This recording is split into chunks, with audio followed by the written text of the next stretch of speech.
Clip number 643۔ اس clip میں آپ قرآن پاک کی سورہ ہجر کی آیت نمبر 51 سے 53 تک کی تلاوت، ترجمہ اور تفسیر قرآن صراط الجنان سماعت فرمائیں گے۔ بسم اللہ الرحمن الرحیم۔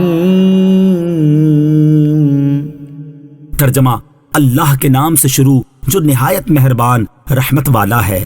وَنَبِّئْهُمْ عَنْ ضَيْفِ إِبْرَاهِيمَ۔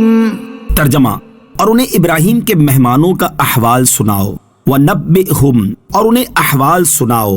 اس صورت میں سب سے پہلے اللہ تعالیٰ نے سید المرسلین صلی اللہ علیہ وسلم کی نبوت پر دلائل دیے، اس کے بعد توحید پر دلائل ذکر فرمائے، پھر حضرت آدم علیہ السلام کی تخلیق اور اس سے متعلق واقعات بیان فرمائے، پھر سعادت مندوں اور بدبختوں کے احوال بیان کیے، اور اس آیت سے اللہ تعالیٰ نے بعض انبیاء کرام علیہ السلام کے واقعات بیان فرمائے تاکہ ان واقعات کو سن کر لوگ عبرت حاصل کریں اور ان میں عبادت کا ذوق و شوق پیدا ہو۔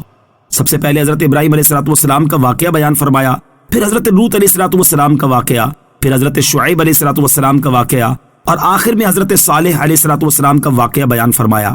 چاروں انبیاء کرام علیہ السلام کے واقعات یہاں اختصار کے ساتھ بیان کیے گئے ہیں۔ ان واقعات کی تفصیل سورہ ہود میں موجود ہے۔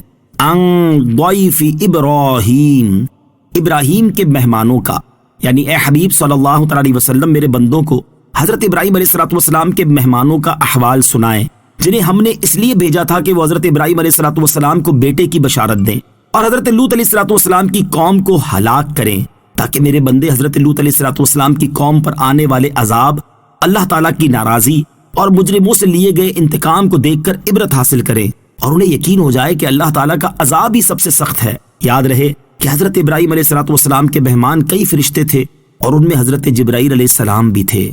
اذ دخلوا علیہ فقالوا سلاما قال انا منکم وجلون۔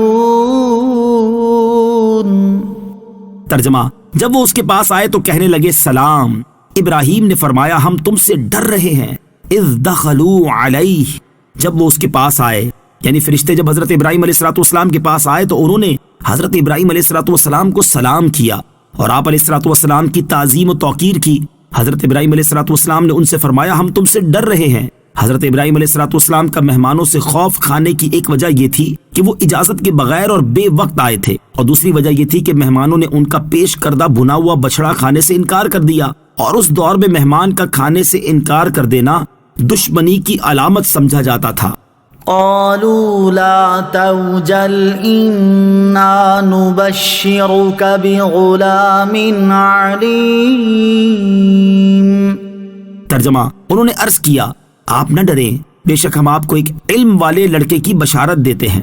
انا نبشرك بغلام علیم، بے شک ہم آپ کو ایک علم والے لڑکے کی بشارت دیتے ہیں۔ علم والے لڑکے سے مراد حضرت اسحاق علیہ السلام ہیں۔ فرشتوں کا علم، اس آیت سے معلوم ہوا کہ فرشتوں کو اللہ تعالیٰ کے بتانے سے یہ معلوم تھا کہ حضرت ابراہیم علیہ السلام کے ہاں بیٹا پیدا ہوگا اور وہ علم والا اور نبی ہوگا۔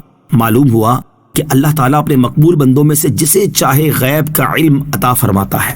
اولاد کو علم دین سکھائیے۔ اس سے یہ بھی معلوم ہوا کہ عالم بیٹا اللہ تعالیٰ کی بڑی نعمت ہے۔